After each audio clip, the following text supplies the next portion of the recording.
योगी सरकार में, समाजवादी पार्टी की सरकार में जमीन आसमान का। जब पूर्व मुख्यमंत्री अखिलेश यादव थे उस समय गाय कसाई को देखकर कांपती थी।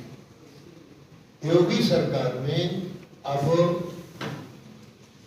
गाय को देखकर कसाई कांपता है, इतना अंतर है। जो सांडों की आपने बात कही है, यहाँ जिलाधिकारी, मुख्य विकास अधिकारी मिलकर इन्होंने हमारे अधिकारियों के साथ प्रयास किया है, सांडों को अच्छा खाने को भी मिले, उनको अलग करने का प्रयास किया जा रहा है। फिर भी अभी हमने कहा कि अब जो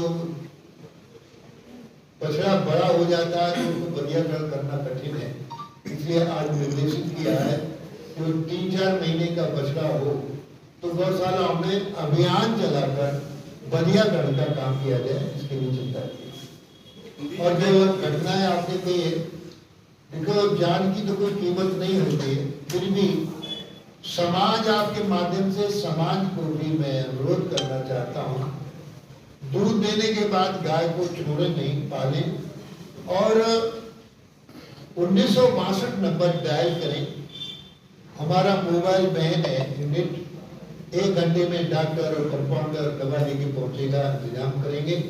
और जो गाय छोड़ना चाहते हैं वो हमारे सीईओ से बात करके हमारी गौशाला में पहुंचाएं।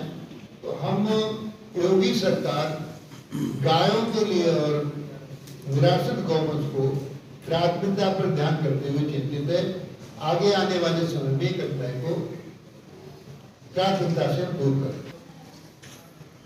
कृषि और पशु एक दूसरे के पूरक हैं। खेती हमारे देश की अर्थव्यवस्था है। खेती प्रभावित होती है तो अर्थव्यवस्था प्रभावित होती है, और जीडीपी नापने का पैमाना खेती है। देश के प्रधानमंत्री माननीय नरेंद्र मोदी जी ने कहा, किसान की आय दोगुनी हो। किसान की दोगुनी आय मात्र खेती से नहीं होगी, पशुपालन से ही होगी। पशुपालक किसान दूध देने के बाद गाय छोड़ देता है, क्योंकि गाय कम दूध देती है, 1 लीटर या 2 लीटर। हम नस्ल सुधार पर विशेष ध्यान दे रहे हैं, देसी गाय में नस्ल सुधार कर रहे हैं, और इस नस्ल सुधार में उत्तम किस्म की देसी गायों का सीमन हथनी देने का काम कर रहे हैं।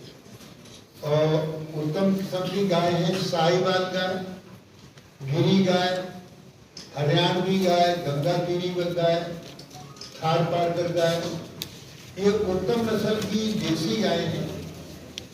ये गाय 10 लीटर से 20 लीटर तक दूध देती है। देसी गाय का दूध अमृत है। यदि किसी परिवार को 1 लीटर देसी गाय का दूध मिल जाए तो मानो उसको अमृत मिल गया। तो कृत्रिम गर्भाधान के माध्यम से नस्ल सुधार का काम हमने किया है, और आज ही निर्देशित किया है कि भाई जो बछड़े बुखार हो जाते हैं, बैल सांड लग जाते हैं, तो बंधियाकरण पर विशेष चिंता की है कि 2-3 महीने का, 3-4 महीने तक का बछड़ा है गौशालाओं में, उसको बंधियाकरण किया जाए प्राथमिकता से। लघु पशुओं में भी बहुत अच्छी स्कीम है किसानों की आय दोगुनी करने के लिए। जैसे मुर्गी पालन में भी 1 करोड़ रुपए तक की योजनाएं हैं।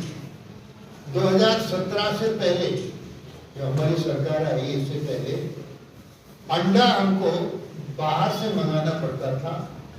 उत्तर प्रदेश में जनसंख्या के अनुसार रोज 3 करोड़ अंडे की आवश्यकता है, लेकिन हमारे पास 1 करोड़ अंडा उत्पादित होता था। 2 करोड़ अंडा हरियाणा और पंजाब से आता था। तो आज हमने बड़े बड़े मुर्गी फार्म देकर, सुविधाएं देकर किसान की आय दोगुनी करने के अनुसार उसको करने का काम किया है।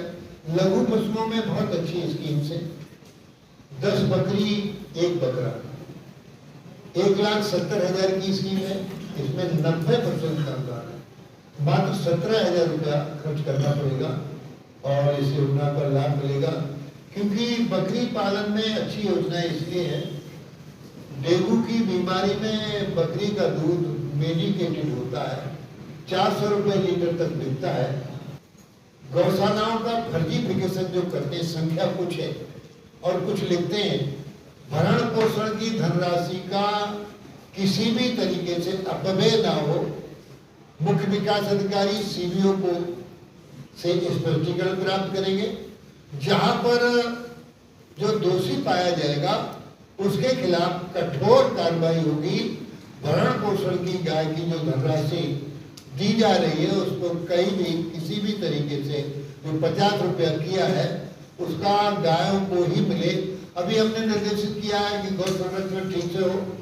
जाड़े में अभी उनसे बचाव के उपाय वो बोरी वगैरह डालकर, पन्नी लगाकर हवा रोकने का प्रबंध किया जाए।